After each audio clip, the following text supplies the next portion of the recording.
ભરૂચમાં ચૈતર વસાવાએ door to door પ્રચારનો શુભારંભ કર્યો છે। ઇન્ડિયા ગઠબંધનના ઉમેદવારોનો પ્રચંડ પ્રચાર। ભરૂચ લોકસભા બેઠક પર ચૂંટણીનો જંગ જામ્યો છે। ચૈતર વસાવાએ સરદાર પટેલની પ્રતિમાને ફૂલહાર કરી ડોર ટુ ડોર પ્રચાર કર્યો છે। આજે ભરૂચ લોકસભાના ભરૂચ શહેરના મતદાતાઓની વચ્ચે અમે ડોર ટુ ડોર કેમ્પેન કરી રહ્યા છીએ।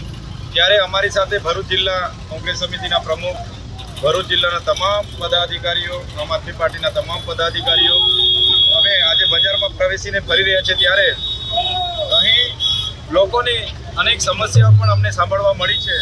પીવાના પાણીની સમસ્યા છે, ગટરની વ્યવસ્થાની સમસ્યા છે। ત્યારે આવનાર દિવસમાં ભરૂચ શહેરનો કઈ રીતના વિકાસ થાય એ અમારી પ્રાથમિકતા હશે।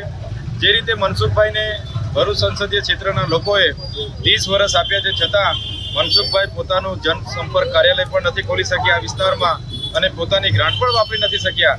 ત્યારે આ વખતે તમામ લોકોનો એક જ ઉદ્દેશ છે, એક જ અવાજ છે કે આ વખતે પરિવર્તન લાવીએ અને પરિવર્તનમાં ઇન્ડિયા ગઠબંધનના ઉમેદવાર તરીકે મને આ વખતે ખૂબ સારા આશીર્વાદ અને સમર્થન મળી રહ્યું છે। ત્યારે ચોક્કસ હું માનું છું કે આ વખતે ભરૂચ લોકસભા ઇન્ડિયા ગઠબંધનના ઉમેદવાર તરીકે અમે જીતીએ છીએ। ચેતરભાઈ, લોકોના હરેક વોર્ડમાં ફરી રહ્યા છો તો લોકોનો પ્રતિસાદ આપણને કેવો મળી રહ્યો છે? અહીંયા લોકો અમારું સ્વાગત કરે છે, અમને આશીર્વાદ આપે છે, સાથે સાથે લોકો પ્રશ્નોની રજૂઆત પણ કરે છે।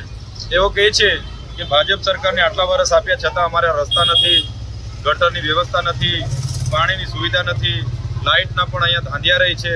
ત્યારે અમે ચોક્કસ એમને વિશ્વાસ આપીએ છીએ કે એક વખત ઇન્ડિયા ગઠબંધન પર વિશ્વાસ કરો અને આવનાર દિવસમાં અમારો અહીંયા કાર્યાલય પણ હશે।